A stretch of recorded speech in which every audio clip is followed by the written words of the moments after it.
বাতাস বের হয়ে গেল, তার মানে এয়ার টাইট না। না না, আমি এটা বুঝতে পারছি ভাই, আমি কিন্তু রাস্তাঘাটের যে অবস্থা সেটা তো বাস্তবতা না।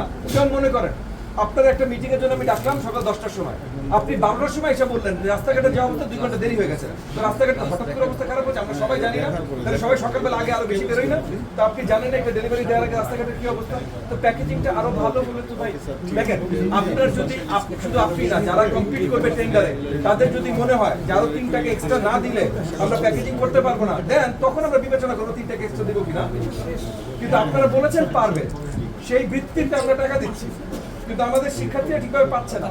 এবং দেখেন সব ব্রান্ড তো আমার শিক্ষকদের নিতে হয়।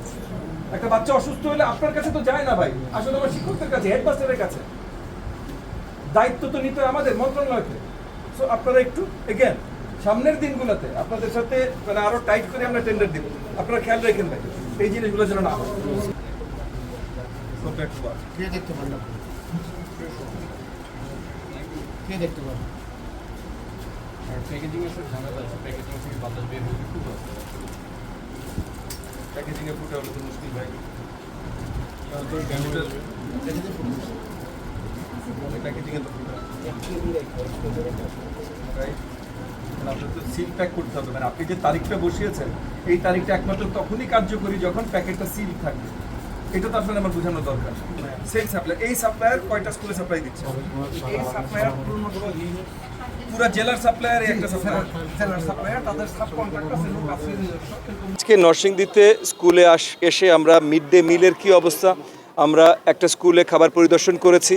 যে খাবার একটা স্কুলে করেছি কারণ একটা সময় আছে যে ডেলিভারি যখন হয় তার পরপরই করতে হবে। সো এবং সেখানে এসে এখানে মেজর যে সাপ্লায়ার অন্য সবগুলো স্কুলে দেয় তাদের সাপ্লাই আমরা পর্যবেক্ষণ করেছি। সেই সাপ্লাইতে আমরা কিছু ত্রুটি পেয়েছি। আগামী দিনগুলোতে যেন কোনো ত্রুটি না থাকে এই মিড ডে মিল সাপ্লাইয়ে। আমরা কোনো জায়গা থেকে যেন কোনো রিপোর্ট না পাই যে কোনো শিক্ষার্থী, কোনো শিশু অসুস্থ হয়েছে বা কিছু হয়েছে। আমাদের দেয়া যে মিলটার জন্য আমরা যেটা মিলের মাধ্যমে আমরা আকৃষ্ট করতে চাচ্ছি সকল শিক্ষার্থীদের প্রাথমিক বিদ্যালয়গুলোতে, সেখানে যেন কোনো ধরনের ত্রুটি বিচ্যুতি না থাকে। এটা একটা। দ্বিতীয় হলো আমাদের পড়াশোনা ঠিকভাবে হচ্ছে কি না।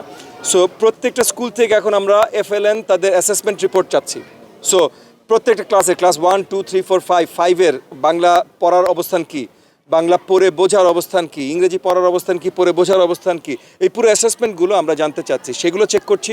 এবং এই যে বিল্ডিংগুলো আজকে এখানে যেই বিল্ডিং মানে যেই স্কুল প্রেমিসেসের সামনে দাঁড়িয়ে আপনাদের সাথে বক্তব্য রাখছি, সেই স্কুল প্রেমিসেস মাত্র নতুন 7 কক্ষ বিশিষ্ট স্কুল তারা তৈরি করা নির্মাণের কাজ শেষ করেছে, এখন হ্যান্ডওভার করেনি।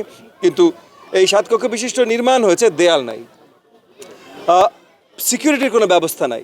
সো এই জিনিসগুলো কোথায় কোথায় ফ্লসগুলো আছে এগুলো স্বচক্ষে আমরা পরিদর্শন করার কাজ শুরু করেছি। আমরা রিপোর্ট নিচ্ছি, নিজেরাও দেখতে যাচ্ছি। আমার লক্ষ লক্ষ স্কুল আছে ভাই, সবগুলা যে কোনো একজনের যারা যেয়ে দেখা সম্ভব না, কিন্তু আমরা যে রিপোর্টগুলো পাচ্ছি সব জায়গা থেকে আমরা র্যান্ডম স্যাম্পলিং অ্যাসেসমেন্ট আমি নিজে আপনার প্রত্যেকটা জায়গায় যেয়ে করতে চেষ্টা করছি, যে দুটো দেখলে একটা বোঝা যায় যে আসলে রিপোর্টটা সত্য কি মিথ্যা।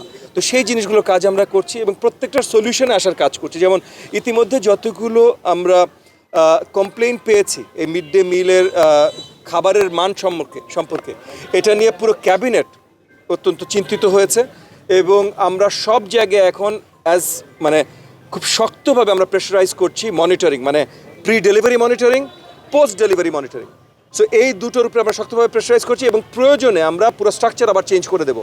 যে পেরিশেবল যে জিনিসগুলো আছে, যে বনরুটি পেরিশেবল, হ্যাঁ, যে জিনিসগুলো মানে খুব তাড়াতাড়ি আর কি নষ্ট হয়ে যেতে পারে, সেই জিনিসগুলো বদলে আমরা ইতিমধ্যে নিউট্রিশনিস্টদের ডেকেছি, মানে expert nutritionist world food program থেকে, ঢাকা বিশ্ববিদ্যালয় থেকে তাদেরকে ডেকেছি যে আরও সংরক্ষিত, আরও লম্বা সময় সংরক্ষিত থাকতে পারে এমন কি খাবার আমরা আমাদের শিশুদেরকে, শিক্ষার্থীদের দিতে পারি যেন এই যে নষ্ট হয়ে যাওয়ার ভয়টা আমাদের কমে যায়। সেই সব নিয়ে কাজ করছি ইনশাআল্লাহ এবং এগুলোর আলোকেই আজকে আমার নরসিংদী সফর। শিক্ষার মানে টোটাল কারিকুলাম অ্যাডভান্সমেন্ট আমরা ইতিমধ্যে বসা শুরু করেছি। অন্য সব যে মাধ্যমগুলো আছে, মানে বাংলাদেশে কয়েকটা মাধ্যম একসাথে কাজ করে, বিশেষ করে যেগুলোকে আমরা আরও আধুনিকতর হিসাবে চিন্তা করি, ইংলিশ মিডিয়াম, IB, এগুলো আমরা এদের সাথেও বৃহত্তরভাবে বসছি। কারণ আমরা একটা জিনিস চাই দেখতে, মাননীয় প্রধানমন্ত্রীর আপনার ইনস্ট্রাকশনস ভিত্তিক, যে আমরা কারিকুলামে বড় ভেদাভেদ থাকতে পারবে না। সো যদি ইংলিশ মিডিয়াম পড়ে আপনি হার্ভার্ড অক্সফোর্ড যেতে পারেন, তাহলে আমার বাংলা মিডিয়াম পড়েও আপনার হার্ভার্ড অক্সফোর্ড ইকুয়ালি যেতে পারার অবস্থানে থাকতে পারতে হবে। সো তার মানে কারিকুলামে একটা সমান্তরাল একটা অবস্থান থাকতে হবে। সো সেই কারিকুলাম ডেভেলপমেন্টের জন্য আমরা নতুন করে কাজ করছি। ইনশাআল্লাহ আমরা আশাবাদী আগামী, কারণ কারিকুলাম আবার খুব কঠিন জিনিস, এটা হঠাৎ করে হয় না। আগামী 2-3 বছরের ভেতরে আমরা বড়ভাবে নতুন কারিকুলাম বাস্তবায়ন করতে সক্ষম হবে, সেটা নিয়ে আমরা আশাবাদী, সেগুলো নিয়েও কাজ চলছে। আমরা শিক্ষক রিলেটেড কয়েকটা ব্যবস্থা নিচ্ছি। শিক্ষকদের রেমিউনারেশন, শিক্ষকদের যে মূল্যায়ন, সেই জায়গা থেকে আমরা আরও উন্নত মানের করতে চেষ্টা করছি। তাদের ট্রেনিংয়ে বিশাল আকারে একটা ডিফারেন্স চেঞ্জ আমরা আনছি, এবং সামনের দিনগুলোতে, হঠাৎ করে এখন পারছি না, বাট আমাদের নীতিমালা চলে আসছে, সামনের দিনগুলোতে ফুল ট্রেনিং প্রাপ্ত ছাড়া প্রাথমিক বিদ্যালয়ে শিক্ষক নিয়োগ হতে পারবে না। ফুল ট্রেনিং হতে হবে, পাশ করতে হবে, তারপর সে নিয়োগে যেতে পারবে।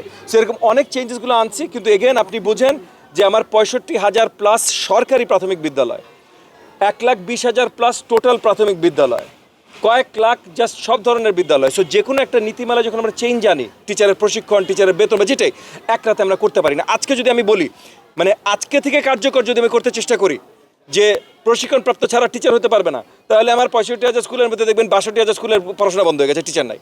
সো এগুলো ধাপে ধাপে আসছে, সেগুলো নিয়ে আমরা কাজ করছি, আপনারা দুশ্চিন্তা করবেন না। সো মান উন্নয়ন হবে, টিচাররাও ফুল মনিটরিংয়ের আন্ডারে আসবে, সব কিছু হবে, ধাপে ধাপে আমরা করছি ইনশাআল্লাহ।